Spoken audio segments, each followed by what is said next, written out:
Sahih Al-Bukhari 3576. Narrator Salim bin Abi Ajad radiyallahu ta'ala anhu. Jabir bin Abdullah radiyallahu ta'ala anhu said, the people became very thirsty on the day of Al-Hudaybiyah treaty. A small pot containing some water was in front of the Prophet sallallaho, alaihi wasallam, and when he had finished the ablution, the people rushed towards him. He asked, what is wrong with you? They replied, we have no water, either for performing ablution or for drinking except what is present in front of you. So he placed his hand in that pot, and the water started flowing among his fingers like springs.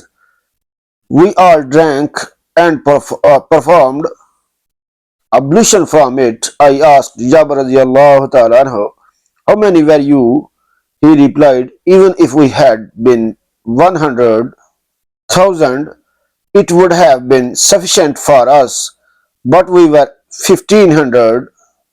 Sahih Al-Bukhari 3577. Narrated Al-Bara radiyallahu ta'ala anhu, we were 1400 persons on the day of Al-Hudaybiyah treaty, and at Al-Hudaybiyah there was a well.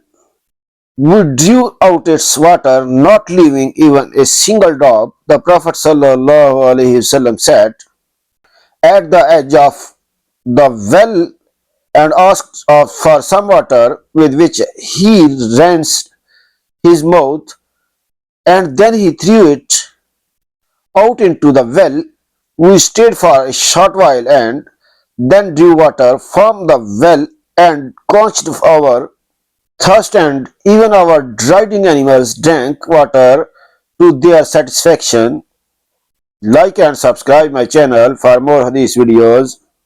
Allah bless you. Allah Hafiz.